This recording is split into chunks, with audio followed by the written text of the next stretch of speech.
Water, earth, fire, air.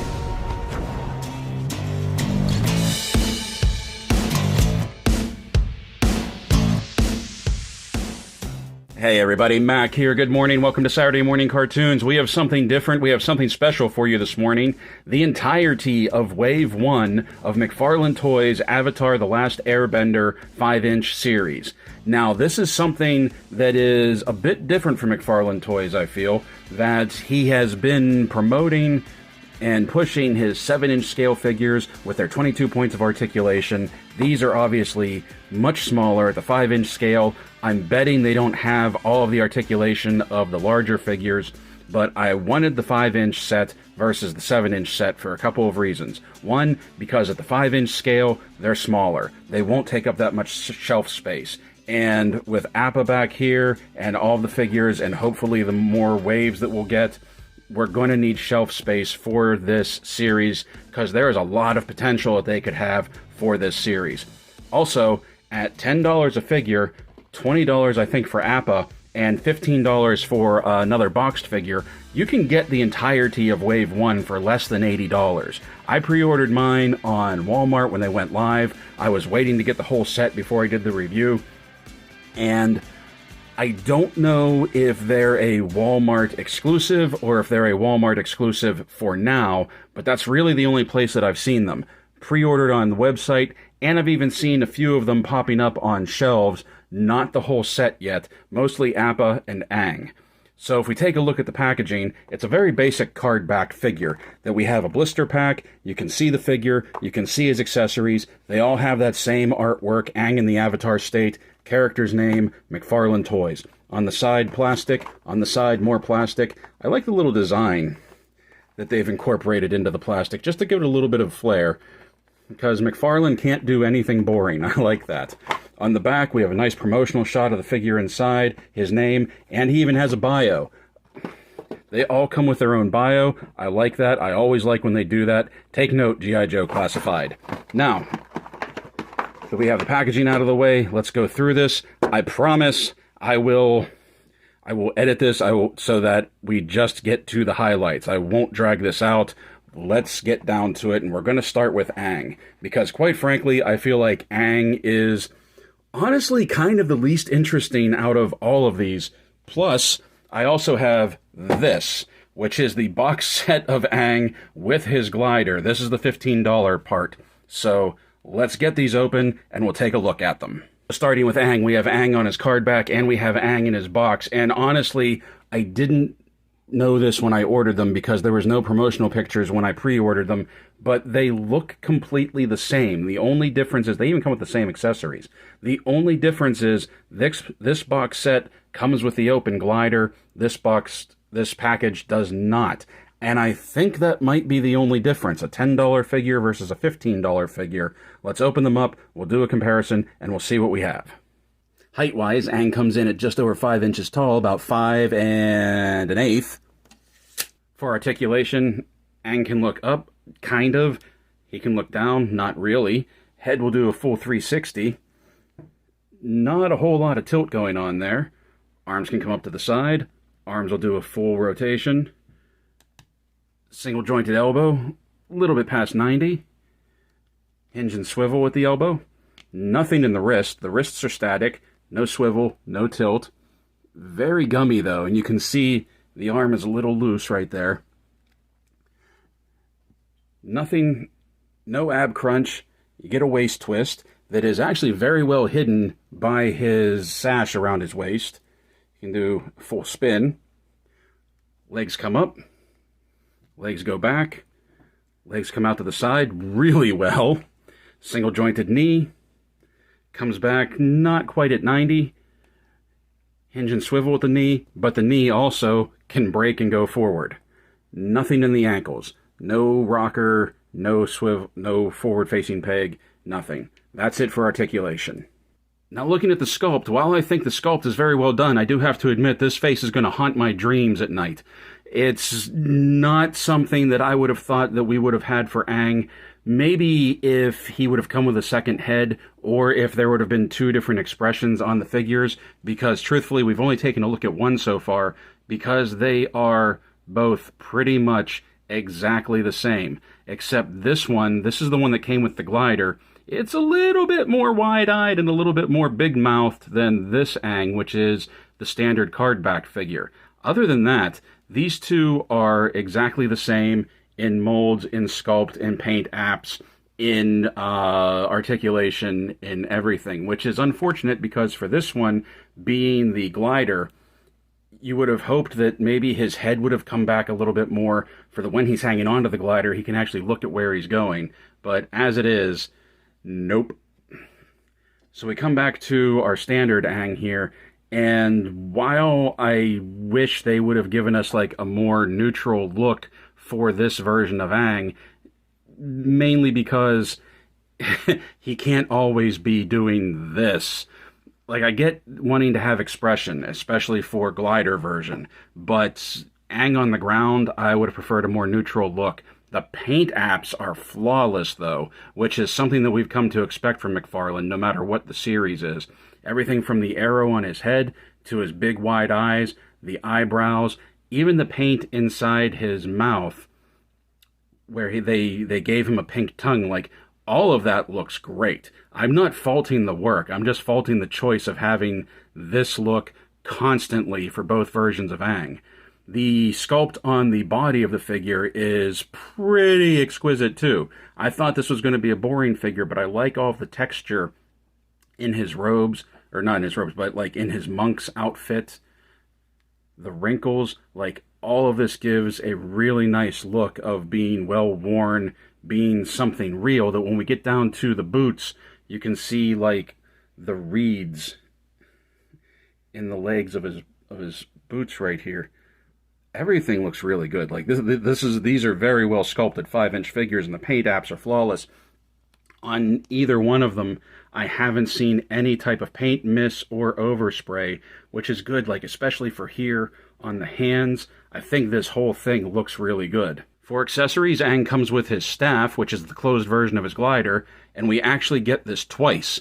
We get one with this one with the card-backed figure, and we get this one with the glider. One thing that I don't like about this, and we've seen this happen with a lot of McFarlane weapons and accessories, especially in the Mortal Kombat series, this is very, very pliable, very bendy. There's not, like, I get you don't want to make it too rigid or else something like this could break very easily, but I also feel like, well, Shao Kahn, for example, in the Mortal Kombat series, Shao Kahn's hammer has a very rubbery shaft that when he's holding it, the head is starting to dip. Gravity will take over and the weapon is just naturally deforming. I have a bad feeling that with this, it's going to be the same thing. Now see, look at this, what I was saying with the elbow being so loose, that you can see the pin is starting to actually push itself out already.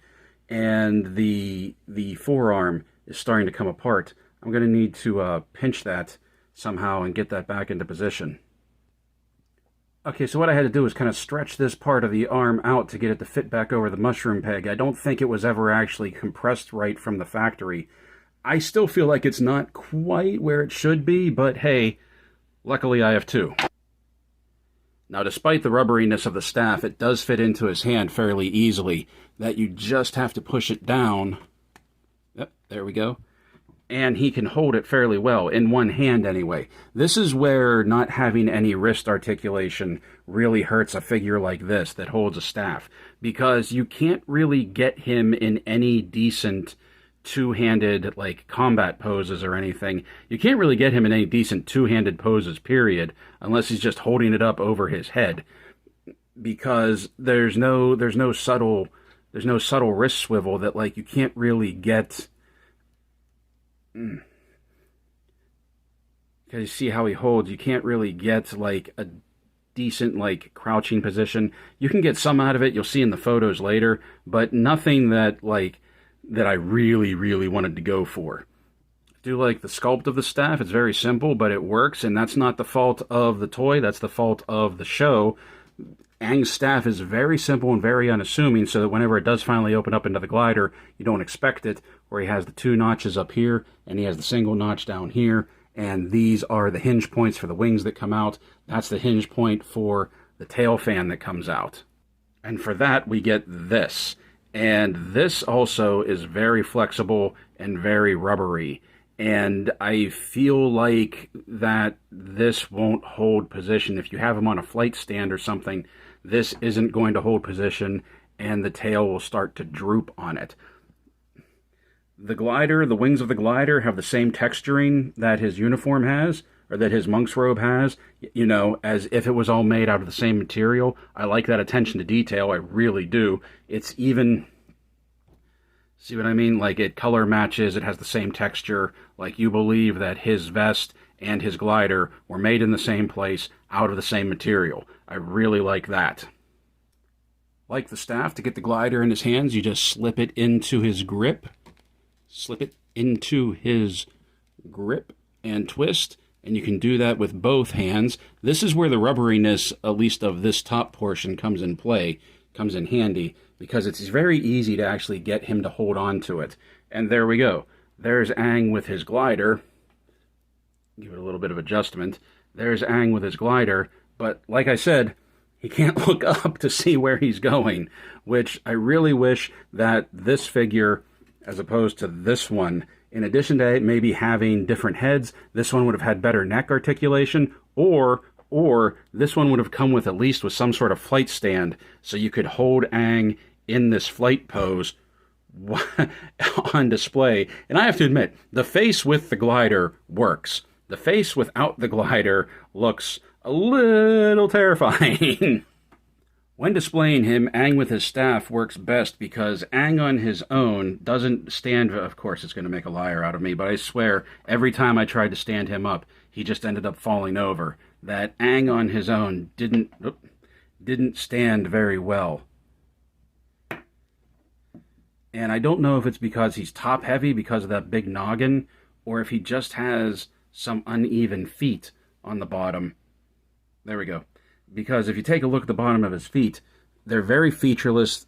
They're not quite flat. That you can see there's a little bit of roundedness. Let's get that one out of the way. There's a little bit of roundedness to the bottom of it.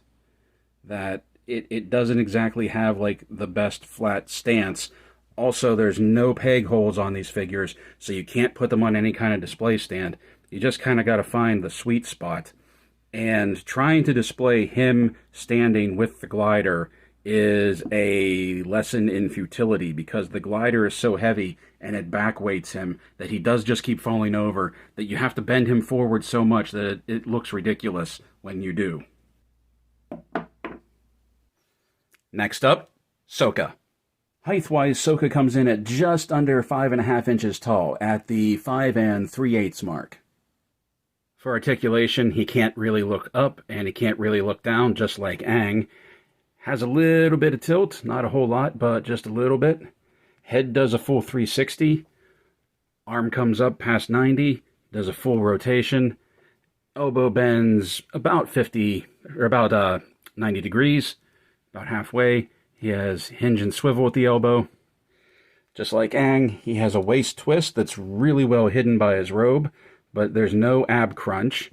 This is a soft plastic, so it doesn't interfere, so his leg can come forward. Nope. His leg can come forward. His leg can go back. Can really kick high out to the side. No thigh swivel. Really tight single jointed knees that don't quite hit 90. And he has a boot cut. And that's what he has for articulation. No wrists, no ankles. Now taking a look at the sculpt, they did a really good job on Sokka here. If you take a look at it, come on, focus in, focus in. They did a really good job on Sokka. I like the shaved sides of his head, his hair pulled back into that top knot ponytail thing. Once again, they did a really good job on the paint application on him. This is actually carved, sculpted into the head. That's not just a line painted. His arched eyebrows did a really good job on his eyes. I really like how he has that quirky look One's open just a little bit more than the other, like he's in that smirk, like he's contemplating something. The blue of his robes is really nice. This is a really good shade of blue. I like the wraps on the wrists. His hands, once again, just like Aang, he only comes with one set of hands and they don't come off, and they are these gripping hands, which could also be used for fists, I suppose. Coming down to the legs, some nice wrinkles, some nice gathering up of the material in his legs right here. That looks really good, but I really like the boots. Once again, just a plain brown like Aang's, but I really especially like the detail in like the knee portions of his boots. They did some really good job on these sculpts. The sculpts on these figures so far, and just taking a look at the other ones in the packaging, the sculpts on these is going to be fantastic, as well as the paint apps. You can see there's no overspray on this one. There's no paint mist. They did a really good job. It's just the articulation in some points that we'll talk about that at the end of the video, but it's a little disappointing, but I think I understand what's going on here. Now, if you lift up his one arm, you can see that mine is actually starting to shred the plastic, because the joints on these, I don't think I mentioned it with Aang, but the joints on these are really tight. And when you bend his knee back, I don't know if you can see that. I don't know if that's actually a stress point coming in through all of that plastic, or if that's just a color variation. Because if you look at his legs, not only is there the dark blue, but there's also some light blue in there just to add some shading to it. So I can't figure out if this is part of that color variation or if that's a stress mark already. But that's an awful lot of plastic to have a stress mark coming through just from a knee bend. For accessories, Sokka has his trademark boomerang right here. They did a really good job sculpting this. Like, his boomerang is simple, but they did a really good job of making it look good. And I like the coloring, like the steel blue coloring that they have, and that the ends are tapered, giving it that bladed look. He also comes with this sheath right here that fits on his back, and we'll take a look at that in a second, but the boomerang just fits in. Come on, just fits in. It just pushes right in like that. And what you do with Sokka is just slip it on him like that, and there you go. And I like that. I like that they gave Sokka a place to hold his accessory, hold his weapon, and I really like Sokka. I think he turned out really good for this line.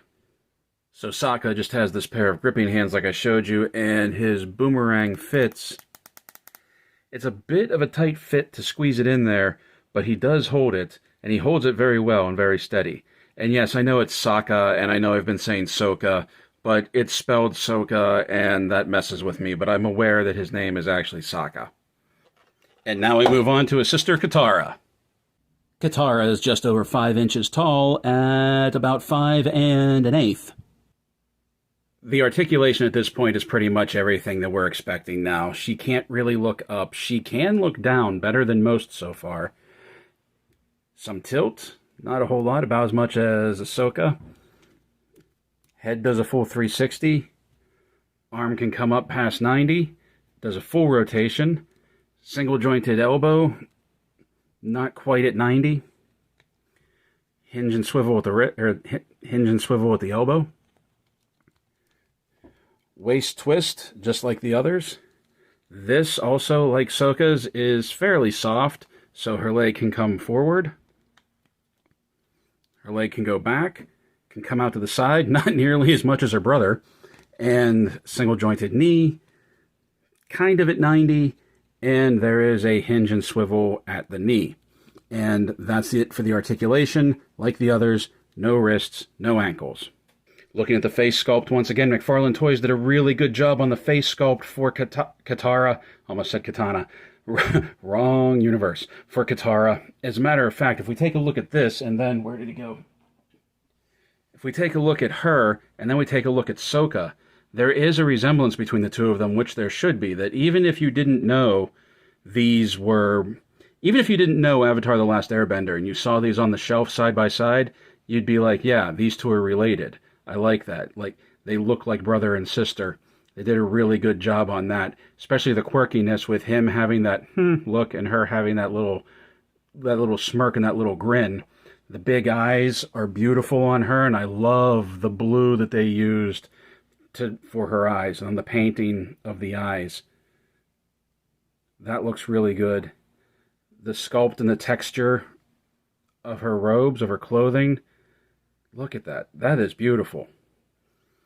That's what I'm saying. The sculpt on these is fantastic. The sculpt on these is beautiful. And I have yet to see any paint missing. Now, when we get down to the feet, there's a couple of problems. One, you can see her left foot is lower than her right foot. That's not a fault of the legs being out of whack with each other. It's just a fault of the sculpt. Her foot is lower on one side than the other. And also, like Aang, the bottoms of her feet are rounded, so she doesn't stand very well whenever you try to pose her. See, if you set her down, you kind of have to do a wide-footed stance, but even then, it's not guaranteed that she's going to stand. And there we go. Just like with Aang, you kind of have to find a sweet spot, and there's no guarantee she's going to hold that position because I had her fall over on me a few times, but of course now she's going to stand up now she's on camera. But the left foot being lower than the right foot does cause a problem with her stance. For accessories, she comes with this water bending effect, and this is a really beautiful piece, all cast in translucent blue. This looks very organic. This looks like water. This looks really good. It has this little piece over here. It starts off large and smooth and then ripples and comes down to this little tail that I think she's supposed to hold, but you can see her hands are very small, so that even whenever you fit this in there, it's not always going to fit, and you kind of have to play around to find a way for her to hold it that looks, for lack of a better term, looks natural. Makes her look like she's actually water bending around her. Hello everyone, Zuko here. So to the top of his head, it looks like Zuko comes in at 5.5 inches tall. To the top of his top knot, it looks like he comes in at 5 3/4. You probably all know the drill by now. He can look up a little bit. He can't look down. His head will do a full 360 spin. He has a little bit of tilt, not as much as Sokka and Katara. His arm comes up. Now, his shoulder pads do look like they would get in the way, but this is a soft rubber piece. So when you bring the arms up all the way, maybe not that one's a little loose, it looks like. But when you bring the arm up all the way, it does sort of mold to the arm, gets up out of the way a little bit. But when you try to spin it, his arms will do a full 360, but the weight of his vestments will weigh his arm down if you try to get it too high. Hinge and swivel at the elbow comes in not quite at 90, but you have that swivel part. Waist twist, just like all the others. Nothing for an ab crunch. This is all soft up in here, but because it's so heavy, it does tend to get in the way of the articulation, unlike Sokka and Katara. But his leg can come through, his leg can come forward. His leg will go back better than most of them, but it's when you try to get his leg up and out to the side that this starts to interfere. And truthfully, I don't know if it's this or if it's just the sculpt is so... No, it's definitely this, because it gets real heavy right in here and stops his leg from coming out to the side. Hinge and swivel at the knee. Probably the best articulation of the knee, coming in at 90. And the swivel. Like all of the other ones, that's what he has for articulation. Nothing in the wrists, nothing in the ankles. Now, taking a look at the sculpt and the paint of the figure, Zuko is my favorite out of all of the ones in this first wave. Just look at the sculpt of his face. Once again, the mouth is sculpted in, and they didn't color a line in or anything in that frown. The work they did on his burn scar is fantastic, even going so far as to hazing over that eye a little compared to this one. The eyes look fantastic. For the most part, they're fairly looking they're looking a little to the side, I think. I feel like that's not looking into you, but that is. The work on his royal top knot, you can see the strands of hair, the matte black in coloring, and then coming down the body, just look at this uniform. The different textures of the uniform, the different textures of his undergarment right there versus his armor versus the shoulder pads, even as opposed to the sleeves. All these browns, these different shades of brown and red, just a little bit of blue, and then the gold highlighting everything. And even these stirrups coming down. The stirrups go all the way underneath the feet, which it doesn't interfere with the standing, because I think that this being rounded a little, it almost acts like a tripod maybe, whenever you try to set him down, that he actually has, him and Sokka have the best stance out of all of the figures. Look at the back. Just look at this. Just revel in Zuko. I mean, he looks fantastic. He looks powerful. This is a great representation of Zuko's first appearance from the show, and I definitely think that he is my favorite of this first wave. So you see what I mean? Like, when you set Zuko down, you don't really have to worry about balancing. He stands on his own, and he looks great. Just look at that. For accessories, Zuko comes with these two flame effects to represent his fire bending. I like how one is kind of like a controlled candle wick type flame, and the other one is a little bit out of control, like he's getting ready to launch it at your face. Now, with the way that these figures are articulated, there's really only two ways to use these. I mean, you can come up with some other interesting ways, I'm sure, but basically he either holds it like that, or, and this is a little bit more tricky just because there's no real secondary grip down here on the bottom of his hand, but you can, get in there. You can get it to where he holds it upside down, so Zuko can fire bend with the best of them. And you can get some really interesting poses, some really interesting shots, you'll see them in the photos later, out of Zuko, with these two effects, either using both of them or either using one of them. Unfortunately, I don't think there's a way, unless I just haven't figured it out yet. I'll keep trying before the video is over. I don't think there's a way you can actually have him like projecting it out, like he's shooting it out of, like he's shooting it out of his hand. But we will see. But he's definitely, this is a gorgeous figure.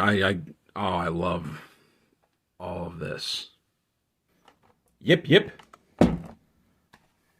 So out of the box, there is some assembly required. That we have the main body of Appa right here, but we also have his tail that's off. You can see there's a socket inside the tail, and there's a bit of a ball joint in his butt that we have to... Oh, that popped in much easier than I thought. How about that? I thought that was going to be a pain in the butt, no pun intended. But there we go. Appa is built. To the top of his saddle, it looks like Appa is just over 6 inches tall. And from snoot to tail, he comes in at about 13 inches long. So Appa is the vehicle of the set. And for $20, you get a lot here. He's basically just a big, inarticulated chunk of plastic, as you can see. He's got some heft to him, too. Like, this isn't hollow. This is, for the most part, like, you saw where the ball joint was back here, but for it, he's got some heft. It feels like this is a solid piece in here. So, for articulation, all he really has is the tail that you put together that can go up, and it can turn, and you can move it from side to side a little, but not a whole lot going on there. And the head can swivel, and it can move to the side as well, or it can come back straight on for the most part. It looks like everything only moves to his right. That his head can turn to the right to give a look, and his tail can swish more to the right than it can the left. So it looks like he was maybe meant to be displayed this way, with everybody lined up over here. But the final piece is his mouth does open and close, which something as simple as this, combined with the tilt of his head, gives him a lot of personality. Who's a happy air bison? Who's a happy air bison? Now, not even picking him up, just looking at him through the camera, take a look at him. Look at all of the detail in his fur. Look at all of this sculpt. Look at the saddle, the wraps around his horns. That's the only thing. I wish these wraps, see, I'll bring it up a little closer. I wish these wraps around his horns would have maybe been painted a different color, like a different shade of brown or something. The arrow on his head. You saw the eyes and the paint job, hello, on his face and his nose. The texture on his tongue, the ridges on his teeth. There's a little bit of overspray from the teeth, but you know what? You can forgive that just for how good everything else looks. You'll even look at the texture inside the saddle. Like this saddle has been worn. This saddle has been used. This saddle has been sat in while Appa has flown through the air. The bedrolls on the back have texture, which is the same texture as Aang's glider and his clothing. The arrow continues down his tail, and we have that same attention to detail in the rest of his body coming around the sides. Now, like I said, Appa's only articulation points are in his head and in his tail. These legs don't move. These legs are static. But even looking at them on the bottom, look at his little paw pads. Look at the design of his body coming down to his tail. This is a very, very detailed piece that I almost feel like this is just a statue with articulation. Okay, so now the real test is, can our air bison be ridden? And like I said, he has a very heavy, very detailed saddle. And if you take a look inside, you can see the texturing in the saddle. You can see that there are indentations in the saddle, like somebody has been sitting in there. So what we're going to do is we're going to take our Aang, and this is the card-backed Aang, not the glider Aang, but I don't think it matters, to be completely honest. And we're going to bring his legs up, bend his knees. We're going to kind of do like a cross-legged seating position with him. And then going along with the indents of his saddle, there we go. Aang is in his air bison. Aang is riding Appa. Now, granted, this is not to scale because Appa would be much bigger, that the entire team, all three of them, Aang would be here, Katara and Sokka would be in the back in the saddle here, and then later Toph and Zuko as well. But it looks good. Aang is riding his buddy. Aang is riding his bison. And oh, this is great. I love this. And for $20 for this, you're getting a lot of plastic for $20. You're getting some heavy plastic for $20, and you're getting a very vital piece to the set. I feel like even at the 5-inch scale, normally if you would have bought something like Appa for the set, they would have easily brought it up to like $30, $40, or maybe even $50. But for $20, I think this is a great piece, great deal for it. Like I said, you can get the entire set for like under $80. Okay, so I haven't done any size comparisons with the figures because truthfully, when it's all said and done, this is the only size comparison that really matters right now. How do they stack up with each other? Zuko is the tallest, which is as it should be. Sokka is taller than Katara, which is as it should be. But the problem is Aang. Aang stands out in this set. Everybody else looks very well proportioned and very much in scale with each other. Aang should be shorter. Also, with his head, that head sculpt, the size of his head, I understand what's going on here. I understand. It's the gimmick that you give a figure a small body and a big head, and it's supposed to make them look smaller and make them look younger. And if Aang was just Aang, that would work. But I feel like when you line him up with the rest of them, he kind of looks like a guy wearing a Mardi Gras head, going through a parade, if you know what I'm talking about. Like, this doesn't look natural compared to the rest of them. And I think it's because everybody else has such normal proportions and normal facial features, whereas Aang is in a constant state of, yeah! And he just has this big noggin. Like, the body proportions are fine, even though I still contend that Aang should be a little shorter. Shorter in the legs, shorter in the torso, and should probably only come up to maybe about Katara's shoulders. But that head just doesn't fit with the rest of it. Having said that, though, you need Aang to finish the set, and I couldn't imagine getting this set without Aang. The real test is going to be if we get, hopefully we get a Wave 2 and we get Toph, how Toph is going to scale with the rest of them. Because if Toph is the same size as Katara, that's not going to work. I think they all look great. I think the attention to detail in the sculpting, in the texturing, the flawless, at least on mine, the flawless paint applications are fantastic. Also, you may have noticed Katara here is actually standing normally. I was wrong earlier in the review. Her hip had dropped out a little. I had to push up on her hip and sort of wedge it back into the socket, and her legs evened out. And as you can see, she actually stands very well now. If you do want to size them up with a few more figures from McFarlane Toys, here we are with Mortal Kombat Scorpion and Geralt of Rivia from The Witcher 3. What's weird is these are 7-inch figures. These are supposed to be a 5-inch scale, and it almost works with some of them if you take into account that these are like children. These are teenagers. Aang, I think, isn't Aang like 10 or something at the beginning of the show? I can't remember. But the scale almost works. And here they are with some true 6-inch scale figures. Hasbro's G.I. Joe Origins Snake Eyes figures, Storm Shadow and Snake Eyes. And here they are with Marvel Legends Captain Marvel and Black Widow movie series Black Widow. And so that is our look at Wave 1 of Avatar: The Last Airbender from McFarlane Toys. And I have to say that despite some very, very minor issues I have, this is a fantastic set. This is a fantastic wave of characters, and I am really glad I bought these, and I'm really glad I got them when they went on pre-order, and I have the whole set to look at now. Some of those minor gripes you've already heard. Aang's head, for example. Aang's size compared to the rest of the figures.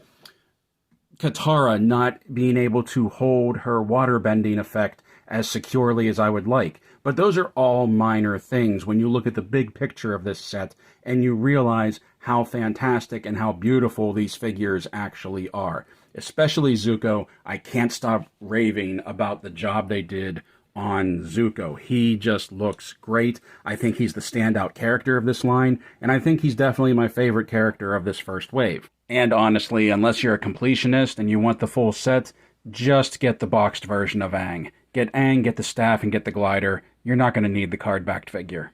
Now, you know, if this goes well, we're going to be getting a second wave. And I can't wait for that, because we need Toph. We need Uncle Iroh. We need, I can't remember her name right now, but the Kabuki warrior that was one of Sokka's girlfriends.